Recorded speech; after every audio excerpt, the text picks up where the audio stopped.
My name is Christina Anderson. I'm with Wisconsin Land and Water, and this is the second webinar on Chapter 30 for a little bit more of a wetland focus with Cami Peterson from the Department of Natural Resources.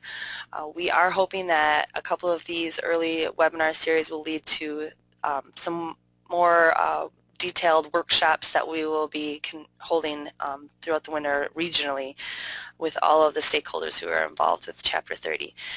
There are a few other agencies that have mentioned interest of also doing their aspect of where they come into play with Chapter 30s, and I invite anybody listening right now, if you have any case studies or webinars you'd like to do as a follow-up, please let me know.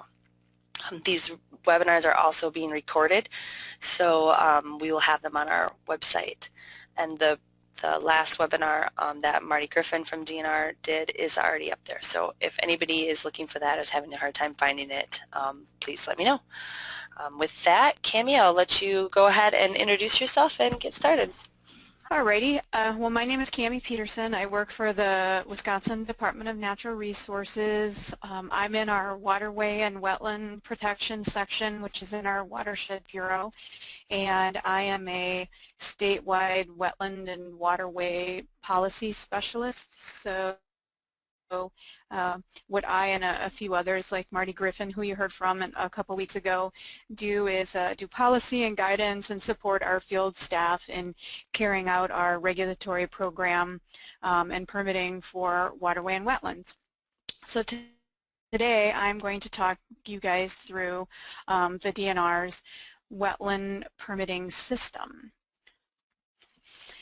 So what I hope to accomplish today is I'm going to just briefly go through identifying wetlands and give you guys some resources that you can go to if you're kind of trying to figure out if you have wetlands present on a site that you're working on or not. I'm going to walk through our permitting process, and that includes some of the exemptions that we have related to agriculture.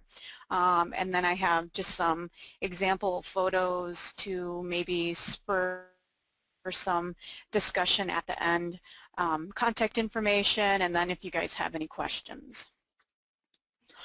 So just to start off, I thought I'd just briefly go through what the water management specialist staff, there's our field staff that do the permit reviews, what they're looking for when they're trying to figure out if a wetland is present or not. We have a definition of wetland in our natural resource code, and it basically says that we need to have presence of water at or near the ground surface, so we need to have that hydrology there. We have to have presence of hydrophytic vegetation, that's the water-loving plants, and then we have to have the presence of wetland soils. One thing that we're always trying to educate the public about is the fact that wetlands aren't always obvious. They aren't always those cattails sitting out on the landscape. We have over 12 different wetland types in this state, and they range the gamut from a deep water marsh down to a seasonally wet basin. So some of them might dry up partway through the summer, and if they're being farmed, it might not be really obvious that they are a wetland. So some of the resources that DNR has that we're always trying to continuously improve, but to get people some information so they can make informed choices if they're looking at buying property or doing something on their property, is on our department website, and I have the internet address up here to go directly to the wetlands page. We have a whole series of pages, and I'm going to walk through a few of them in a second here, related to various wetland topics. Some of the things I want to highlight for today are, if you have clients that you're working with that really don't have that basic understanding of what a wetland is and what to even look for, we have some very good and very basic information on the website. I have a few of them listed here. The Waking Up to Wetlands video, there's a downloadable brochure, there's a clues checklist, that sort of thing. And we also have some pages on a program I'm going to talk about in a little bit related to wetland determinations and delineation concurrences. You don't have to remember that direct web link to wetlands. All you have to do is go to the department's main page, and in the search box in the upper left hand side, if you just type in wetlands, it will take you right to that page. So this is what our main wetland page looks like. Just wanted to put it up here to familiarize yourselves with it. It's split into regulations, locating wetlands. We have a section about wetlands where you can get some information about functions of wetlands and the different types. And then we have a section on various monitoring programs that we have going on. This is the page that gets you to that basic information that I had mentioned just a little bit ago. There's a downloadable video that you can look at. It's kind of hokey, a little bit corny, but it really does get that basic information across about sort of physical clues that someone could look at to see if they think they might have a wetland. You know, are your boots wet? Is there, you know, marks on the trees, etc. Very good if you have someone who doesn't have that basic knowledge of what a wetland is. Some of the mapping resources that we have that I always direct everyone to, it's our surface water data viewer, it's called. Once again, if you go to the main page for the DNR, and in that search box, if you just type in online mapping or surface water data viewer, you will get a number of hits that can take you to the pages where you can pull up this free mapping service that we have. And on the, I think you guys can see my cursor, but over here under Basic Tools, there's a Show Layers that you can click on, and then there's just a whole laundry list of things that you can put on roads, you can put on streams and lakes, you can put on municipality boundaries, etc., etc. There's just a whole bunch of stuff. Under the Find Location, you can where is it? Right here, Find Location. That's where you can kind of zero in on the site that you're looking for. And what I have highlighted here are two layers that are pertinent to our wetlands. One is this sort of orangish yellow color here, and that is the layer that's called wetlands, and that's our Wisconsin wetland inventory maps that you can pull up. And then this sort of pinkish purple color that you see with the other arrow pointing to it are what we call our wetland indicator layer, and what that is showing is the hydric soils that we've pulled out of the NRCS soil maps and put into one kind of lump layer so someone can get an idea of whether they might have wetlands on their property or not. And so these are the two maps that I always direct folks to take a look. And you know, they're not perfect, they're not an exact line of where something might be, but if that purple layer or that orangish yellow layer are showing up on a site, then there's a good chance that you might have wetlands on the property and it might warrant further investigation. Now, some caveats with the Wisconsin wetland inventory layers is, you know, it's not particularly good necessarily in forested areas or in some parts of the state in agriculture. So like I said, they're just tools that you can use to sort of hone in to see if you might have wetlands on your property. Another layer on the surface water data viewer that might be useful is topographic information. And I just have an example I pulled up here as a screenshot where you can take a look and you might have a spot in, you know, in the middle part of your screen there you have some wetland markings and a stream going through, and that might be a good indication that there might be some low areas on the property that you might want to further investigate. So those are just some of the free mapping resources that we have, and a lot of your counties have GIS maps also that pull some of this information in and might have some of your own that's useful to take a look at too.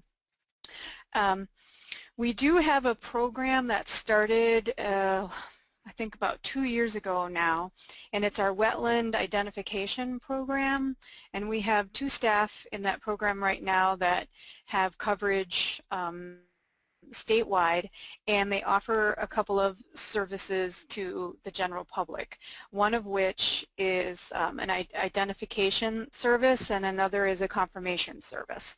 And the identification service is sort of equivalent to what we call a wetland determination. It's not really a wetland delineation, and I'll explain the difference here. It's providing a presence, absence, and approximately where a wetland is. This isn't something that's suitable for all projects, but certainly something that if someone wants to, for example, build a shed on their property and they don't need to know exactly where the wetland boundary is, but they just want to make sure that they're staying out of the wetland. This is a service that for a small fee our staff could go out and say, nope, you don't have any wetlands on this property, you're good to go. Or, in this northeast corner you have some wetlands, but if you stay away from that area you should be fine. Another service that our identification program does provide is if a wetland delineation needs to be done for regulatory purposes, our ID staff can provide a concurrence of that delineation. So the wetland delineator goes out, marks the boundary, and then that concurrence is something where we could step in for a small fee. The staff can take a look at it and say, yes, this boundary is accurate for regulatory purposes, and then you have that assurance that the line is accurate and useful for applying for permits.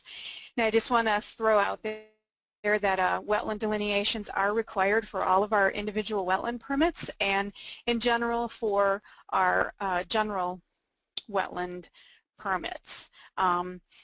And with the caveat with our general permits, our water management specialists do have the ability to waive these delineation requirements and allow for some other boundary determination if it's applicable at the site. And they also provide a service for delineation concurrences. And what that means is if someone goes out and does a wetland delineation to mark the exact boundary of a wetland, our ID staff for a small fee can look at that and say, yes, it's accurate, no, it's not.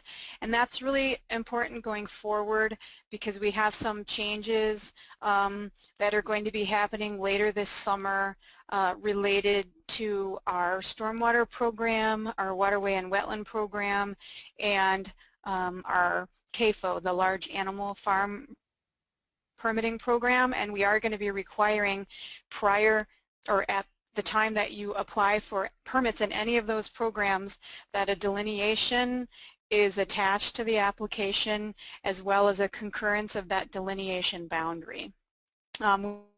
We have a draft guidance that's out for public comment right now, and that's a bit of a change, not necessarily for the waterway and wetland program, but it's definitely a change going forward for stormwater and the CAFO program, requiring a delineation with a concurrence attached to it.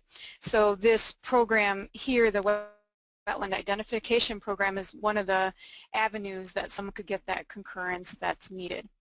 And I think another part that you missed, because somehow I got muted, was that with our wetland general permits that we have, our field water management specialists still have the ability to not require an actual delineation, that they could have some other boundary determination come in the door, and that's specific to you guys with some of those beneficial projects that you're working on through NRCS and Land Conservation Department, where you're getting state or federal funds to do projects like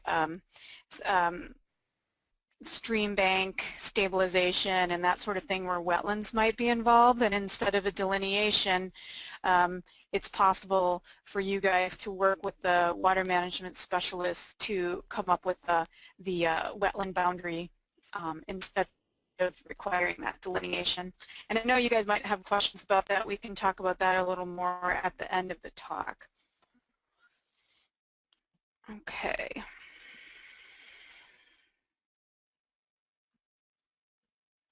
Hang on, there we go. Okay, before I jump into the permitting part of this talk, I did want to discuss a little bit why we regulate wetlands. And wetlands provide a whole host of functions and values to the state, and these functions and values are our wetland water quality standards. We have actual water quality standards that have been set. They're laid out in our administrative code, specifically NR 103, and they are not numeric standards, they are descriptive standards, and they are the functions and values that I have listed on the screen here related to what a wetland provides. And it's storm and floodwater storage, it's providing habitat for wildlife and aquatic species, recreational, cultural, educational values, filtration of sediments, etc. And so when our field staff are doing their reviews of wetland permits that come in the door and deciding if a wetland fill can happen or not, this is part of the review that they're doing, is they're assessing these functions and values, these wetland water quality standards, to see if they can be met and that we can approve the project or not.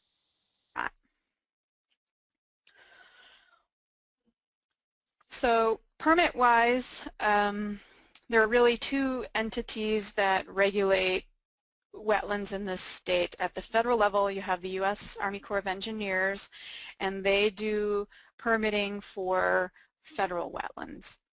And they're estimated to be about 80%, I believe, of the wetlands in the state are considered federal wetlands.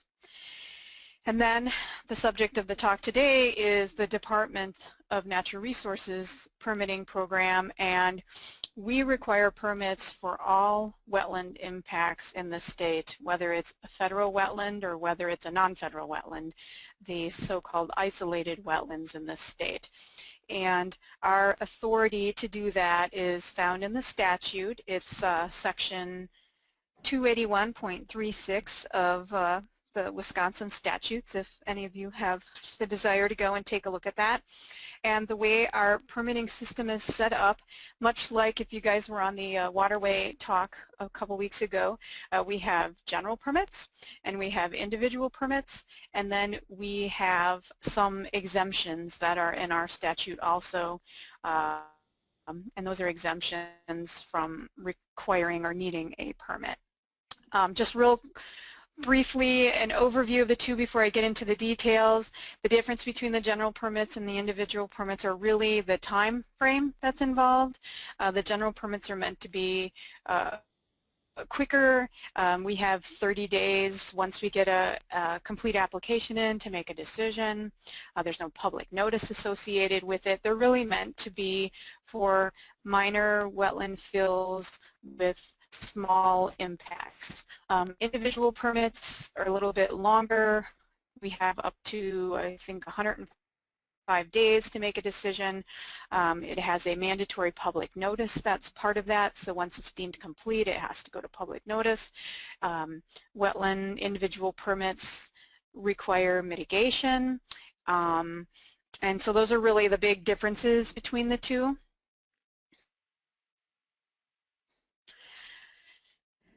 For all wetland permits, some of the key pieces that we're going to need for both a general permit as well as an individual permit is obviously the application form. That's that thing called the RAP sheet. That just collects the basic information about location, who's asking for the permit, just some general information, and then of course all the attachments that come with it, and some of those attachments that we're going to require regardless of which permit process you travel down are project plans, all wetland permits require some type of a practical alternatives analysis.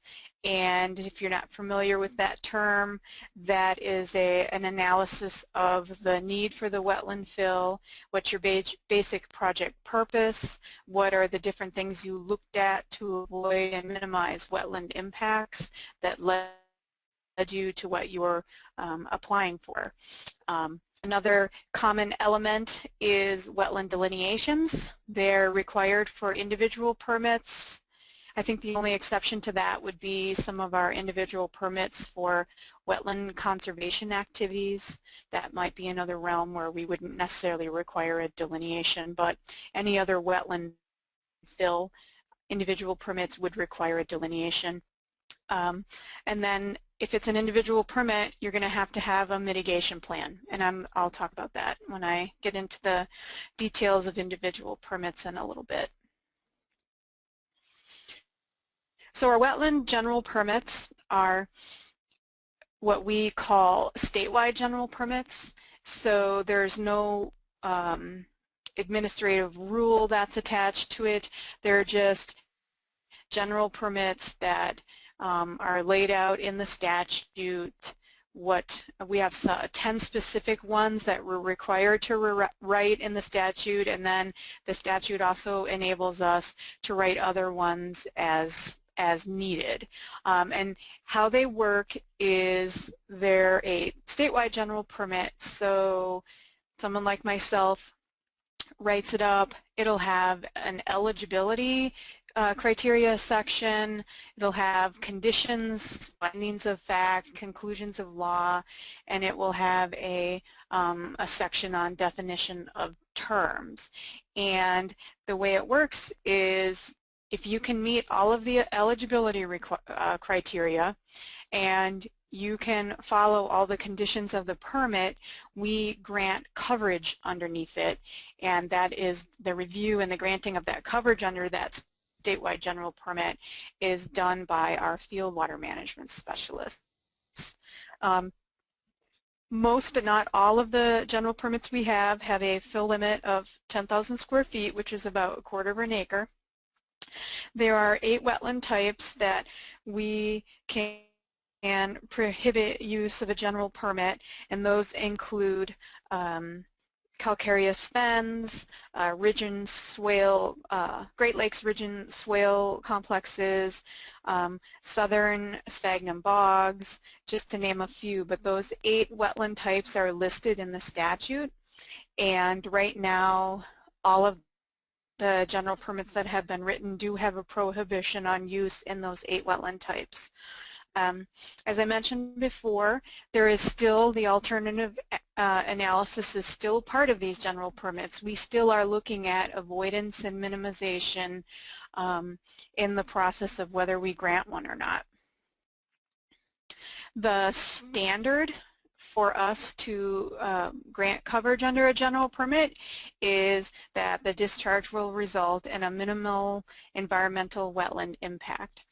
And I don't think I mentioned this before. I'll just step back for a minute and just say that when I'm talking about regulating wetlands in this state, we are talking about regulating the discharge of dredge or fill material into a wetland. So that is our regulatory authority in this state. It is the discharge of dredge or fill material. As I said before, the wetland general permits have a 30-day review. So once an application comes in and we've said that it's complete and all the pieces are there and we have everything to make a decision, we have 30 days to make that decision. If our field staff don't meet that 30-day review, the permit is presumptively approved, meaning that you could go ahead and do the project without getting that written piece of paper from us, assuming that you're going to follow all the eligibility criteria and conditions of the permit. We try really hard not to have that happen. I don't know of any off the top of my head in the last few years where that's happened, so we strive and generally meet our permit timelines for these general permits. We do have a ability to stop the clock, so to speak, on a general permit if there's reason to do that because of weather. So if it's the middle of winter and someone applies for a general permit and there's no way we can go out and assess the functions and values of a wetland and make a decision as to whether the eligibility criteria are going to be met or not, we can stop the clock on the review until our staff can get out there and do the assessment and the review that's needed to make a decision. So I would just say I highly recommend with anyone who's looking at potentially applying for a wetland fill permit that they do their work ahead of time and try and get these applications in the door during a time when our staff can go out and do the review that's needed and look at the physical aspects of the wetland and the functions and the values. We do also have an ability under our general permits to, even if all of the eligibility criteria are met and the conditions are met, there still might be potential for it not to meet that standard of minimal environmental effect. And so we have an ability that's written in the statute to require an individual permit in lieu of a general permit. Of any time where we've actually done so, extremely happens criteria can't be met. So there might be an avoidance alternative, which is one of the eligibility criteria. And so then we say that you just can't get coverage under the general permit, and you might have to apply for an individual permit. So this IP in lieu of a GP is really rare, and we essentially don't use it, but it is there just in case we have to. So this is just a list of the general permits that are in the statute that the department is required to write. The first 6 that have a 10,000 square foot limit, that about 1/4 of an acre. 1, 2, and 3, the industrial, commercial, residential, that was written a couple of years ago. They're lumped under 1.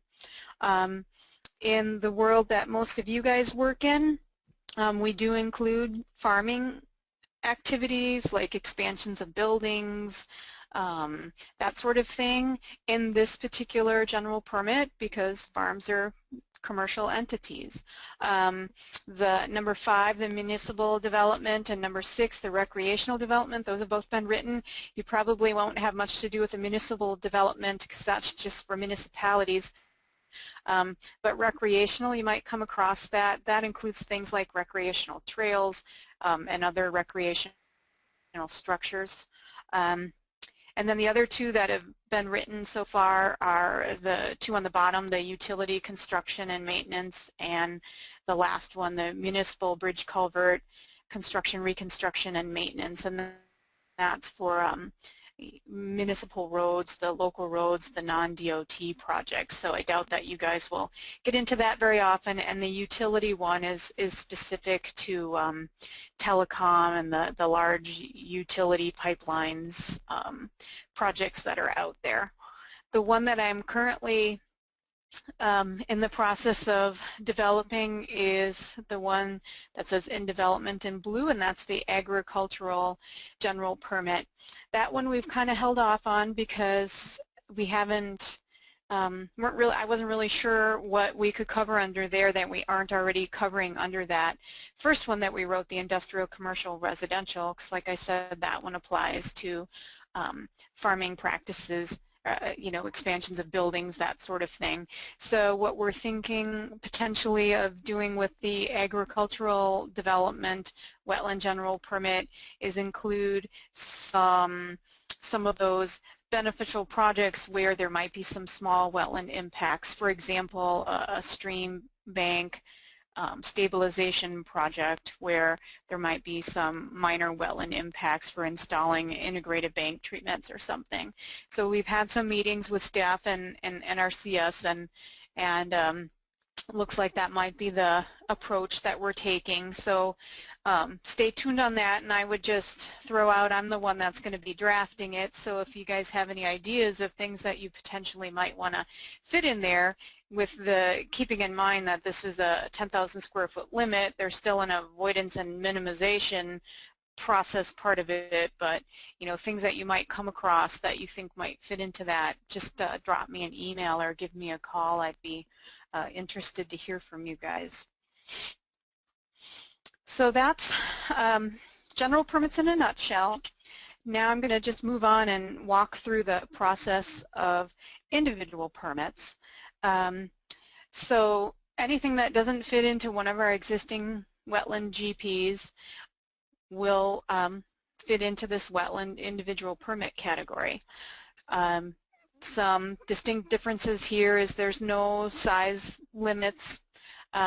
We require a pre-application meeting that's actually listed out in the statute, and that is a meeting that has to be held prior to applying for a permit. There is an application checklist on our website that people can print off and use. It lists some of the materials that we want people to bring. We want to have that those materials provided to our water management specialist at least a week in advance, because the purpose of this meeting is to kind of look at the potential application, highlight any red flags, go through requirements. We have a discussion about mitigation at that meeting. This is a chance for our water management specialists to provide some feedback to folks who are looking at applying for a permit. And the whole purpose really is that we can guide people so that if they do apply, that we hopefully have an approvable project, and that we don't get to a point where we're going back and forth and we're not getting all the information we need, and then we come to the conclusion that we can't approve the fill that's being applied for. So one of the main purposes of this pre-application meeting is to like I said, show some of those red flags that might lead someone to get a no instead of a yes when they apply for a permit. We like to invite the Army Corps of Engineers field staff to those meetings. It's very useful to have them there. They have a similar process to us and similar timelines, and it's good to have the Corps of Engineers field staff at this meeting also. And our mitigation coordinator, Pam Shenzi, tries to attend as many of these as possible just to talk about the different mitigation options, and I'm going to go into detail on that a little bit longer in the talk. Mitigation is required for all individual permits, so that's why that's a good thing to discuss at that pre-application meeting. As far as process goes, I mentioned this earlier, but there is a mandatory public notice that's required during our permit review, and that comes after we've deemed an application complete and all the pieces are there. It's a 30-day public notice. There is an option to pay a small fee to have the department publish the notice. Otherwise, the applicant is on the hook to have that notice published in the newspaper of record for the area. There is a potential for an informational hearing to be requested.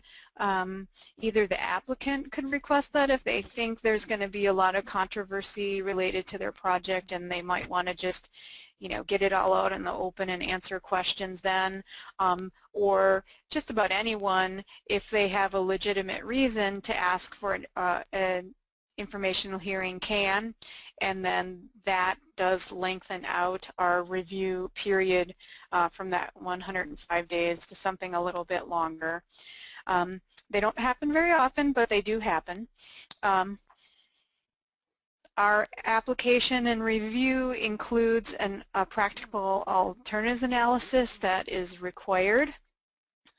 We do have on our e-permitting website, which I'm going to talk about in a little bit, but also just on that wetland page that I showed you earlier, you can, under the individual permit section, you can get a copy of the alternatives analysis, and it's a 2-page list of questions that kind of go into details on the avoidance and then the minimization for each of the alternatives that you looked at.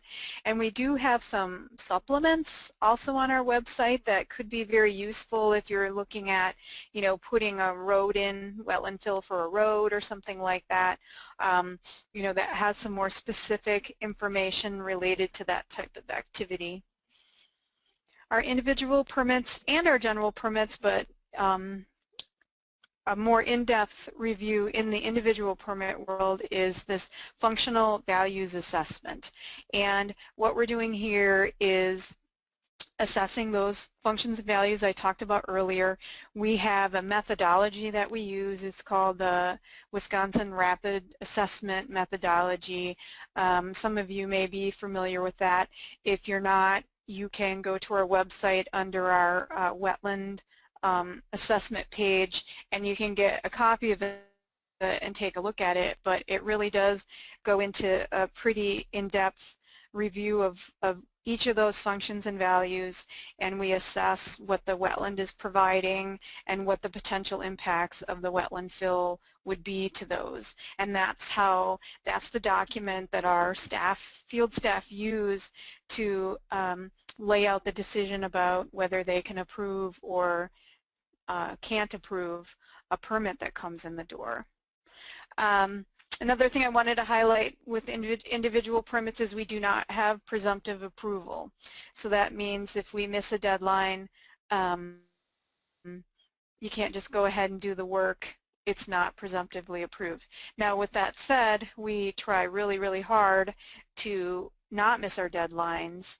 And I just took a look at our permit data a week or so ago, and the vast majority of the time we are meeting our deadlines, and we are also approving the vast majority of applications that come in the door.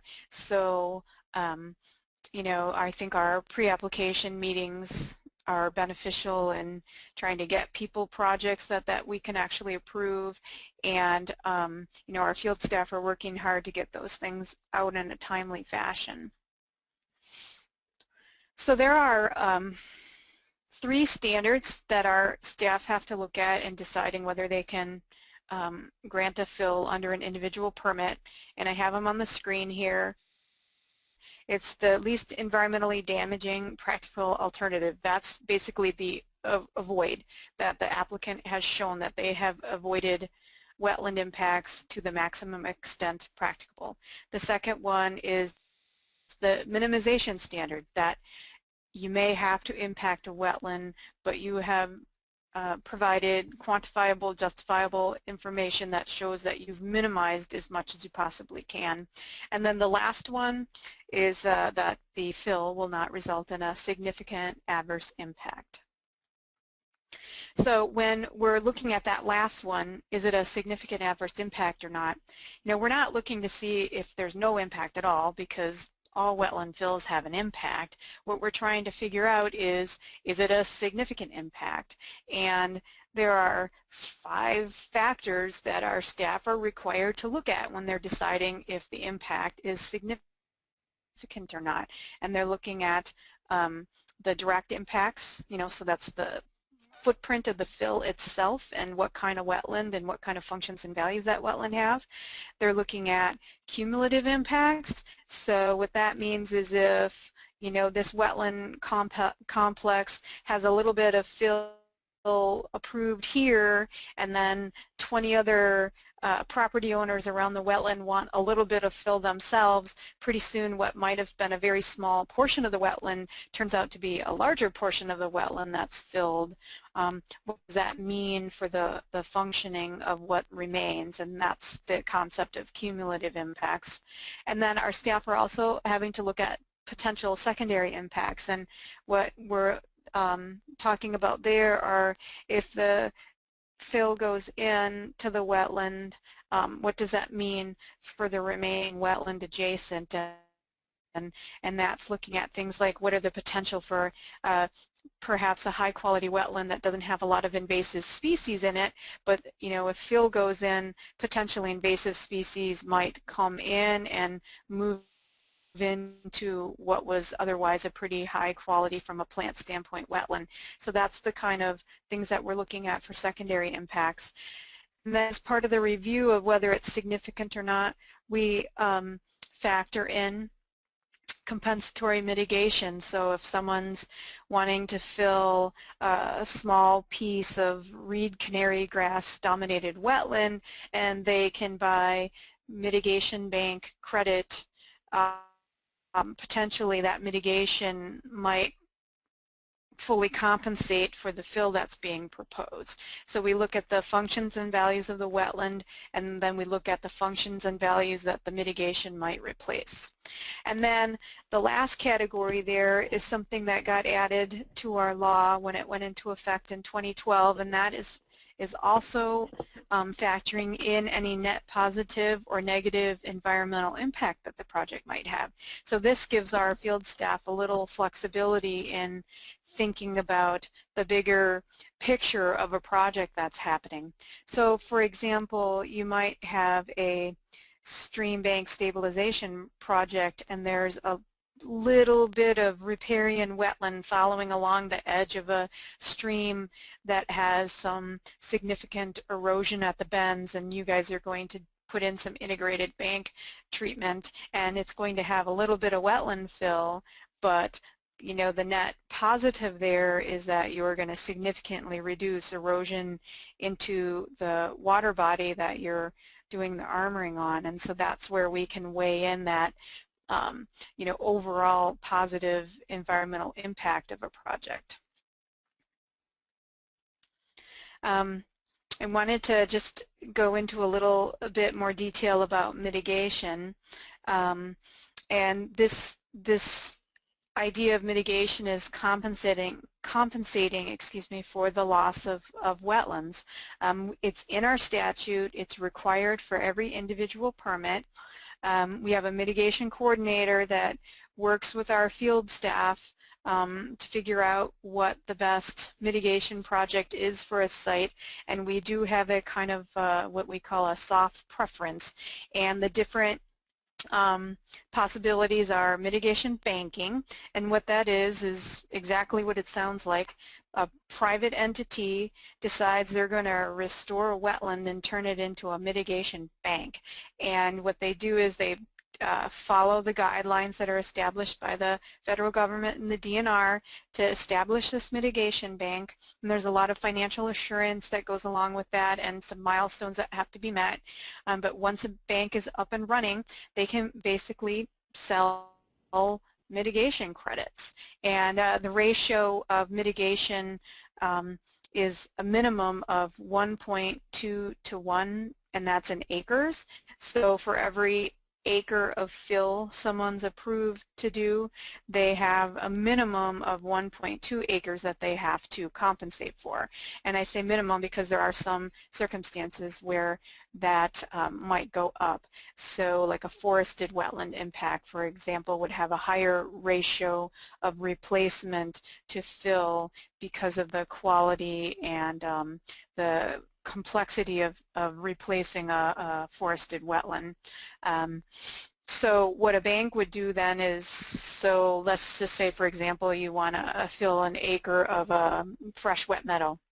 You would go to a mitigation bank and you would purchase whatever the ratio is that our mitigation coordinator works out, and that's all laid out in our mitigation guidelines. It's not a number that she just comes up with in her head, and then you purchase credit there, you pay money, and it gets debited from the bank, and then that covers your mitigation. We also have an in lieu fee program that the department got approved by the federal government, and it works similar to a mitigation bank. So if there isn't a private bank available in an area, then you could buy in lieu fee credits, and it works the same way, and then that money accumulates, and then various entities could apply to use that money to do wetland restoration. And these are all predicated on the watershed approach. We want to be able to replace wetlands in the same general area that they're being lost.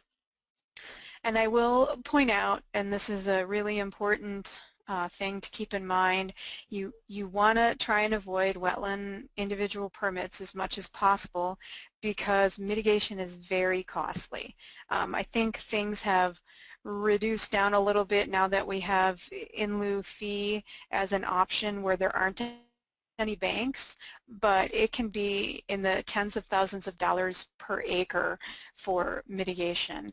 So, that's why we have that laundry list of general permits written for some of those small impacts and lower quality wetlands, and that's why I'm looking for some feedback on that agricultural development general permit that I'm starting to look at writing, because there might be some projects that you guys do right now that don't fit into any of our general permits, and if you have wetland impacts, you're going to have to go the individual permit route, and mitigation's expensive. So just keep that in mind when you're designing projects that might have wetland impacts. The last thing I wanted to talk about with the permitting is our electronic permitting system. And we still do accept paper applications, although we're moving quickly towards phasing paper applications out. And we have this e-permitting system that I think many of you probably have had some experience with. On the bottom part of the screen there, I have the address that you can go to. Don't have to remember it. Once again, if you just go to the department's main page and you type in water permits, you will be able to get to this, and I have a screenshot of what the front page looks like. And if you're looking at the tabs towards the bottom, the one that you guys are going to want to select is the Waterway and Wetland tab, and there's a whole list. We have 30 or 40 activities you could potentially apply for permits in the water and wetland world, and all of our general permits are listed there, and then the wetland individual permits are listed there. It's got some online training that you can do to walk you through how to get started, and we're highly encouraging people to apply electronically. It gets permit applications in the door and out to our field water management specialists staff for review much quicker, so that reduces the time that it takes to get a decision on things. And highly recommend, if you haven't used it yet, that you give it a go.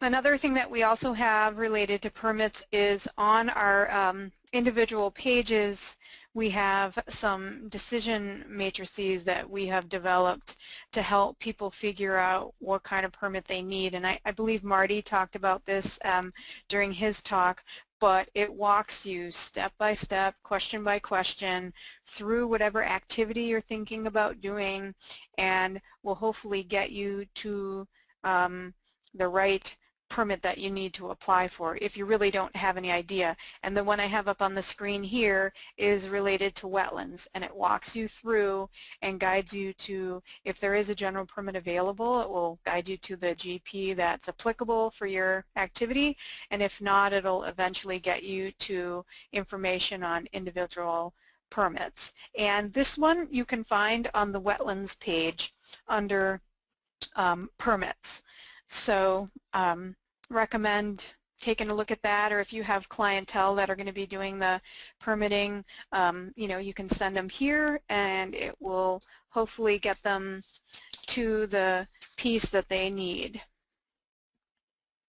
Now I'm going to spend a little time on exemptions, because we do have a number of exemptions related to agriculture that are in our statute and in our code, our administrative code, and they might not be very well known, but I'm going to go through a few of them just so you understand in the world of wetland permitting where we're coming from.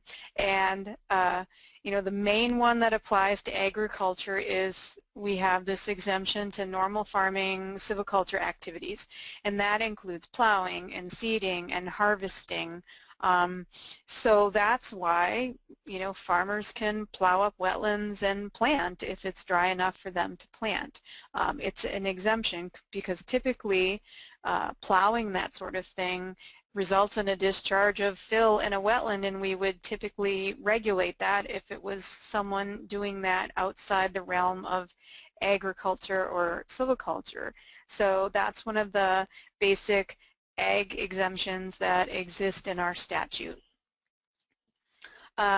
Another exemption that we have is maintenance, not construction, but maintenance of existing drainage ditches. And there are some sidebars on all of these exemptions, except for the one I just talked about, that there are some best management practices that have to be followed, and those always include minimization of wetland impacts. But if there's an existing drainage ditch out there, like the one in the picture here, and it needs some cleaning out, it's typically allowed to do that back to the original footprint. And we're generally, if someone's coming and asking, well, am I exempt or not, we're looking at, well, what was the original footprint, how deep, how wide, where are you going to put the materials you're removing.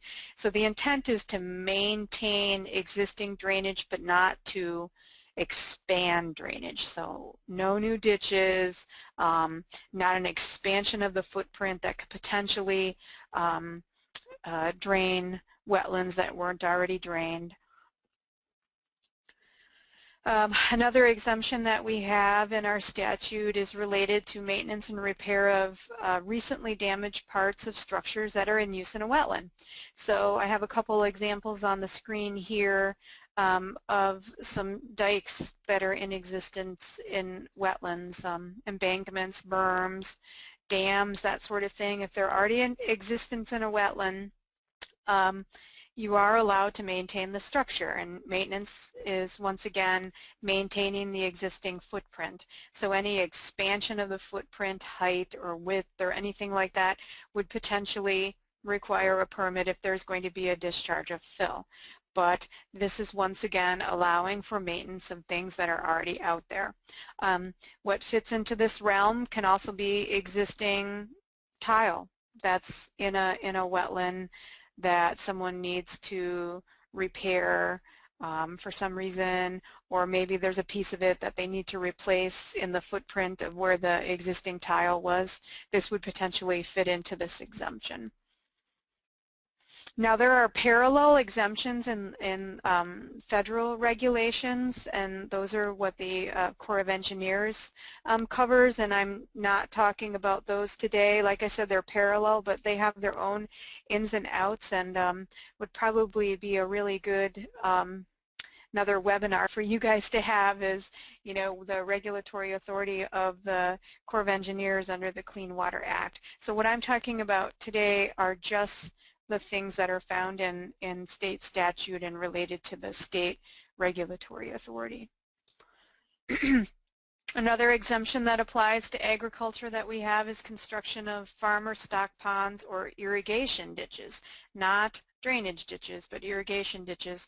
Don't know that we have a lot of those in this state, but once again, this has some sidebars on it to be exempt with best management practices exclusively for agricultural use, etc. So I'd say if you're looking at helping someone to put something like this in, it's a good idea to talk to the local water management specialist as well as the Army Corps of Engineers field project manager to make sure that you are fitting within the exemption. Another one that we have is for construction of farm roads. This is not a really perfect example of a construction of a farm road. I think this was, I'm not sure if it was a farm road or not, but it just was showing that, you know, roads through wetlands for agricultural use potentially can happen. But we have, once again, those sidebars of best management practices that have to happen, and that includes, is there an avoidance alternative? Is there minimization? Are you going to maintain the flow and circulation of the wetlands so that that's not reduced? And the photo I have up here, at least this little piece here, you know, it's not really maintaining the flow and circulation of the wetland. There's no culvert or anything there. And I do have to put in the caveat that it has to only be for agricultural use. So if someone was looking at putting a road in and they were going to use it for their farm equipment or their animals, but they also wanted to use it to access their house, that is not going to meet this exemption, and then an actual permit would have to be applied for. And once the road goes out of agricultural use, it's no longer gets that exemption. So it's really a use exemption. So, you know, if a road comes out of ag use, someone sells their property and it gets subdivided off for houses or something, then that road needs to come into compliance or get a permit. Okay. Well, lastly, I was going to kind of walk through some examples of things, you know, common sort of ag things that we see, and just talk about whether a permit would have been needed or whether it might have potentially fit under an exemption. And then I'm going to, hopefully this will spur on some questions and discussion that folks might have. So the first photo I have up here is a picture of installation of a tile, and I think you can see right here there's some tubes hanging out, and you can see a pile of fill and the material that was side cast here for the installation. And that is, you know, assuming this is a new tile that went in, this, and you can see some wetland vegetation around the edge here. This is definitely something that would be regulated because there's a discharge of fill. And so this would have required a permit, potentially the Corps of Engineers, to be able to do that. Another example of some tile installation, and you know, very clearly, I picked some pretty obvious ones, very clearly discharge of fill right here, and that would require a wetland permit. Here's another one that was a clean out of an existing waterway. It had stream history, and Marty, I know, got into that a little bit in his Chapter 30 talk. There's very clearly wetlands adjacent.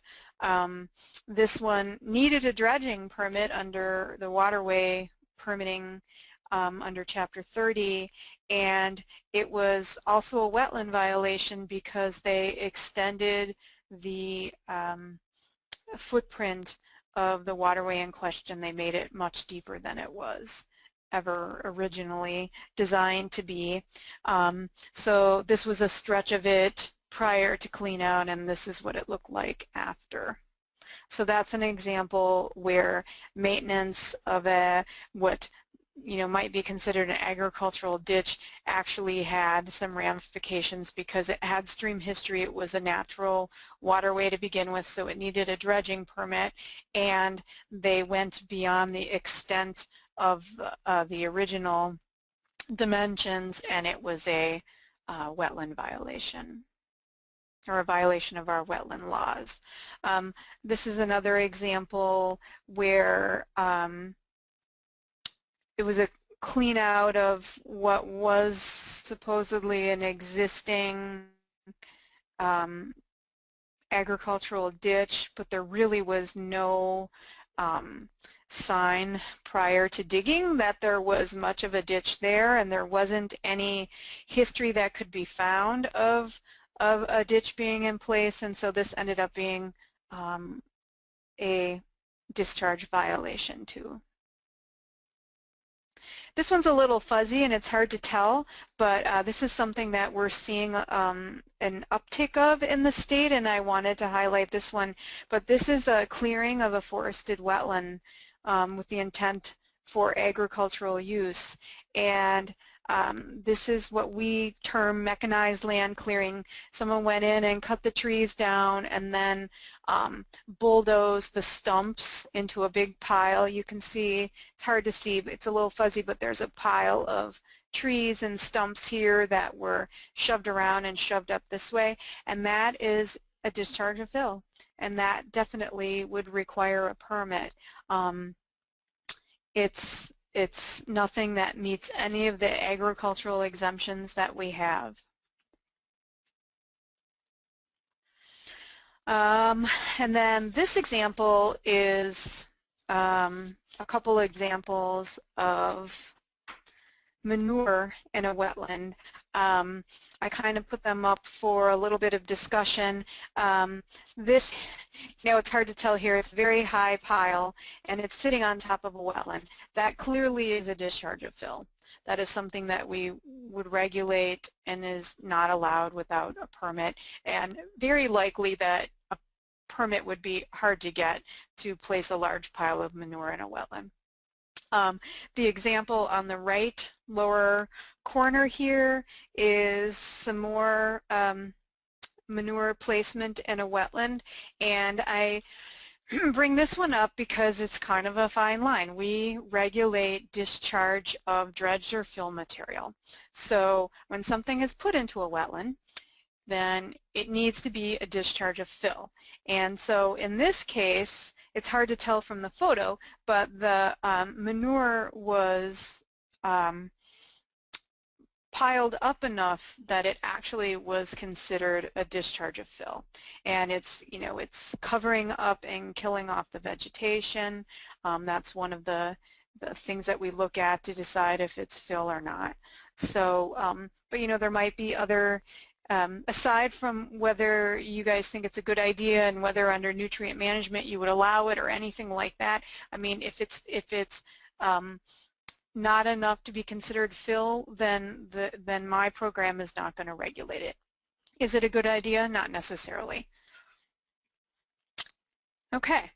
So that's the examples I had, and I just wanted to throw up here at the end just some contact information. And I believe this presentation is going to be put on the same site that Marty's stuff is on there.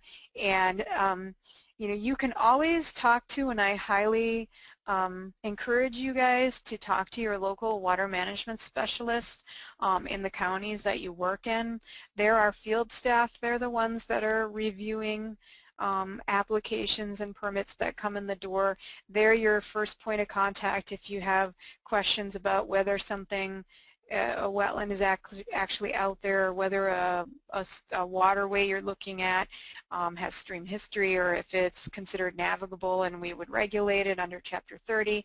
They're the people that know the resources better, and I always recommend that you talk to the field WMS first. But if you have general questions or something's kind of complex or you're not really understanding or you can't get a hold of your WMS, you can always contact me. And I have my email shown up here. I also have the contact information up here for that wetland identification and delineation concurrence program that we have, and Tom Nedlin is our contact for that. His email is up there. He's currently sitting in our Rhinelander office, and he covers the sort of northeast down to the sort of south or west central part of the state, and then we have another staff person for the ID program, Neil Molstad, who sits in Waukesha, and he covers the southeast, southwest kind of corner of the state, and their information's on our website. You can, if you search on Wetland Identification, you'll get to the page that talks about their program, and you can get their contact info. And then lastly, I put Pam Shenzi's email address up there. She's our Wetland Mitigation Coordinator. So if you find yourselves in the realm of looking at maybe having to get a wetland individual permit. If you have any questions about mitigation, then Pam is the person to talk to because she's the one that makes the decisions about what type of mitigation is going to be required if we're going to approve a wetland individual permit. And that is all I have for the formal part of the presentation. So Okay. I don't know how you want to do it, Christina. Great. Yeah. Thank you so much, Cami. Yeah, if you would like to ask your question, feel free to unmute yourself. I can see that you're unmuted, and I can call on you, or else you can write it in the chat. So if anybody has any questions, we'll open that up right now.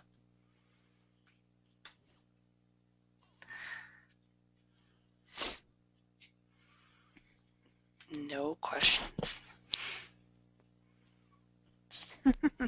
I did a great job, or you all went to sleep? I have not seen anybody unmuting themselves. So if anybody has anything, now's your chance. Oh, Kita, would you like to say anything?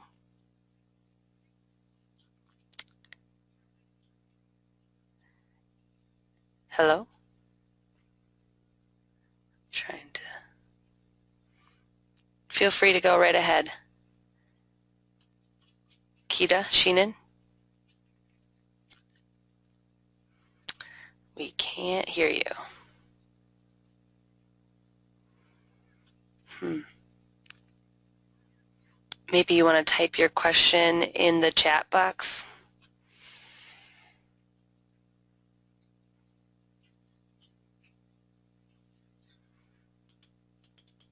Oop. All right. Well, Chad Casper just asked a question. It looks like it kind of came just to me. We recently stumbled on the updated 2013 wetlands maps. How often are these updated, and can agencies be made aware of these when they are done? Okay, yeah, I can't answer the question about how often. You know, they get updated as we basically get money to fly new flights, or for our staff to you know, to do changes that get sent into us. I think if you want to know how often, I would send you to our Wisconsin Wetland Inventory Coordinator. Her name is Lois Simon. It's S-I-M-O-N. And if you just go on the DNR page, you can look up her name and get her contact information. And she'd be able to tell you how often that is. And as far as updates, I know they do post, I'm pretty sure they post updates on the pages, but that would be another question for Lois. Okay, great, thanks. Marquita, she typed it in and it's into the chat. Hopefully you can see that. What about repairs or upgrades of railroad grades to trails that run through wetlands? No impacts to the wetlands are expected.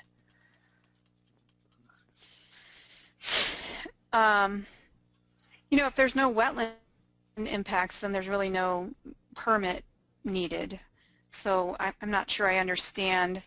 You know, if there is wetland impacts with the railroad, they have to apply for a permit.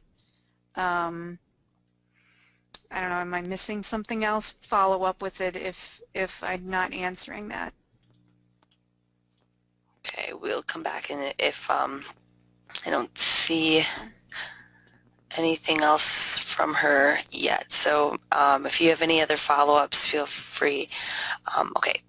Paul Backus is wondering if a section of tile in a cropped field or along grassed waterway falls into disrepair and the DNR maps it as a wetland, how is it handled for permits?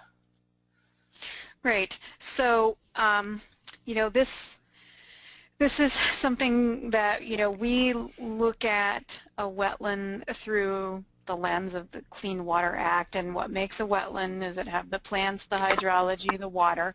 So, you know, different lens than the Food Security Act where, their NRCS is deciding if something is farmed wetland or prior converted, et cetera, et cetera. So there might be a case where something's considered prior converted and it might have tile, but it might still be a wetland.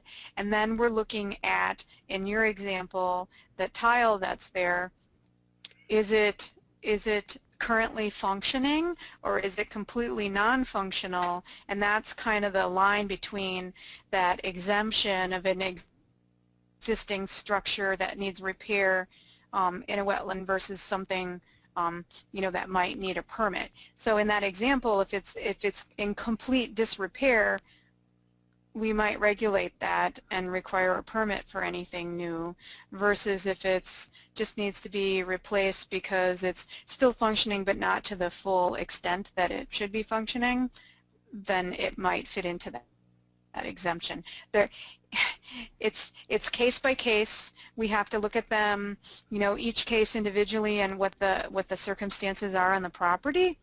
Which is why I recommend, if you have a situation like that and you think you might be exempt, it's definitely worthwhile to talk to the Corps of Engineers field person and the WMS to see if you are, because we'd hate to have a situation where you thought you were exempt but you weren't, and then the farmer gets in trouble.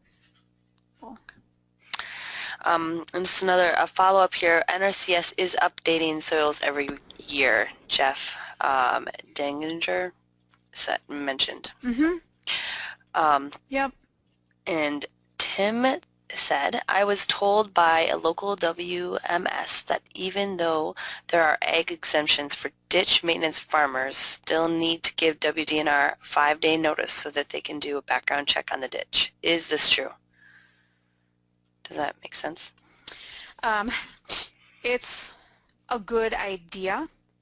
That falls into the category we don't require. You can self-serve. Did we lose you? Cami? There we go. You said you can self-serve? Oh, did we lose Cami?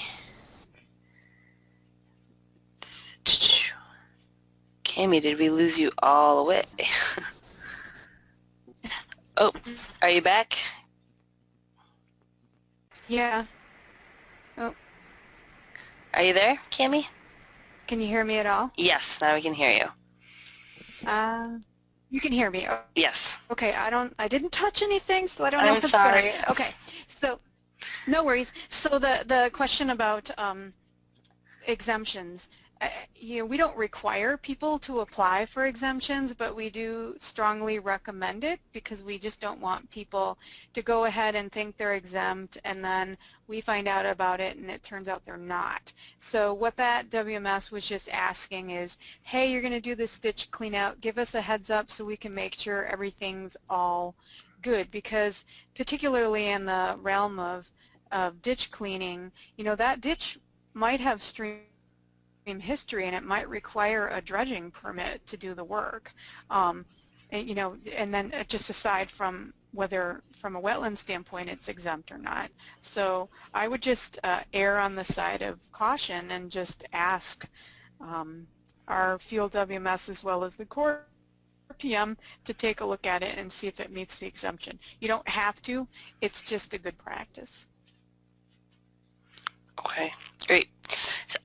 How does one have input into the development of the agriculture component being developed under the general permit process? Well, right now, I talked about the the direction I think we might be going with it, and send me an email. That's the best way right now. Once it's drafted, people will have input into it then, but I'd prefer to hear from folks now if they have some ideas about things that look like they might be a good fit for a general permit. And I'm really looking for things right now because I think the direction we're going is some of those ag-related beneficial projects that might have minor wetland impacts that we really don't want to require individual permits for. And one example that keeps popping into my head is some of these stream bank erosion control projects where the net environmental benefit is going to outweigh some of the minor wetland impacts that might happen on the bank of the stream. You know, they might be degraded wetlands, you know, box elders or canary grass or something, and we're going to get a much higher benefit from allowing a little bit of wetland impact but stabilizing, you know, the eroding bank. So if you have anything else that you guys are coming across that you think might fit into that category, send me an email. Great. So Keita replied again about the railroad grade. It's being upgraded to a recreational trail, bikes, and snowmobiles, and the grade runs through a wetland, and the grade will not be expanded. There are some culverts that will be replaced or installed, so in that situation. Okay. Yeah, if the footprint's not being expanded, then, you know, nothing is going to be needed even if it's going through a wetland. We just regulate the wetland fill. So if there's new fill, so for example, if a culvert's going to be replaced to maintain flow and it's not a stream, or well, if there's wetland impacts, the culvert's going to be replaced, maybe there's going to be some minor wetland fill associated with the new culvert, that would probably fit really well under that wetland general permit for recreational development if it's for turning a rail grade to a trail. But only if there's additional wetland impacts associated with it. Okay. Would an NRCS wetland determination satisfy the WDNR for grassed waterway and hydric soils? So I've had some conversations with Scott Miller at the NRCS, and we've come up with this sort of plan for our agencies for beneficial projects where the area soil scientists could do a wetland determination along with the field WMS if needed, and that might serve the purpose in lieu of a wetland delineation. We are asking, and I hope that Scott's been reinforcing that you know, you have to look at it from the lens of the Clean Water Act, so we're asking that the Corps of Engineers delineation data sheets be used so that we're collecting information on the hydrology of the soils and the plants. But it doesn't have to be a full-blown delineation. It could be, you know, wetland boundary setting that the soil scientist and, if needed, the WMS could help with. And that's kind of our hybrid process, recognizing that, you know, some of these projects are beneficial projects and we don't want to have a farmer pay for a $3,000 delineation just to do a conservation practice. So, you know, it seems to be working okay as far as I can hear, and, you know, I would say if it's not, or you're running into bumps and you know, things need to change, to let Scott know. He's kind of our conduit to that process right now, and you know, he can talk to me or he can talk to my supervisor, and if we need to do any changes. There's not a formal MOA or MOU or anything. It's just something that we've come up with to try and you know, deal with wetland impacts that are coming up with some of these beneficial projects. Great. So Ben was asking, how are things handled if a project is completed without a permit that maybe you should have required one? So maybe a confusion, and what happens next? Okay. Well, it depends. I mean, our enforcement is pretty complaint driven. You know, we have about 26 field water management specialists across the state, so many of them have multiple counties that they're covering, and you know, they're going to discover some unpermitted things on their own. We're complaint driven. You know, if something was done without a permit and it would have needed a permit, and we discover it, we're going to, we have this whole process. It's called stepped enforcement in our agency, and it's getting environmental compliance with basically the least amount of a hammer, so to speak. And so, for example, if we come across something that's not permitted, the first thing we're going to do is, look at is, would we have permitted it in the first place? And if the answer to that would have been yes, then what we're more than likely going to do is require an after-the-fact permit. If it was an activity that we would not have permitted, the first thing we're going to do is work with the entities involved to try and get environmental compliance and restoration. If it's wetland fill, have the fill removed. If it's, an illegal culvert that we could have never allowed that size for, then, we would try and get that removed and the right one put in under an after-the-fact permit, that sort of thing. We very rarely rise to the top of the heap where we're writing citations or referring people to Department of Justice for prosecution. We almost always try to get, if it's something we would have permitted in the first place, an after-the-fact permit, or get the restoration to happen voluntarily. Hopefully that answers your question. If not, follow up. Great. Dane County is wondering, if NRCS determines that there is a wetland present, does the conservation practice require an individual permit, such as like grassed waterway? Yes. Right now, grassed waterways really don't fit into any of our general permit categories. So if it's a wetland and you want to do grading or filling or whatever to put a grass waterway through the wetland, it would require an IP. Great. Any other questions?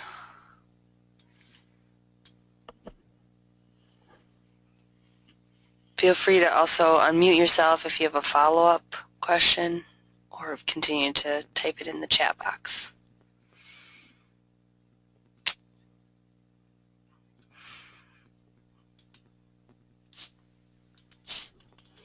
Okay, last chance for asking Cami questions before we let her go. All right. Well, thank you all for joining us. Thank you very much, Cami, for the presentation and better understanding the wetland process. As I mentioned in the beginning, this was the second of two webinars on Chapter 30 permits. They both have been recorded. They'll both be posted on our website. We are also talking to the Army Corps of Engineers, has some interest in a follow-up webinar, so stay tuned for that. And then we will have these workshops, regional workshops throughout the winter. If you have any input on those workshops, please feel free to give me a call or email me at christina@wisconsinlandwater.org. And thank you all for joining us. Thank you for having me. All right, thanks. Bye, everyone.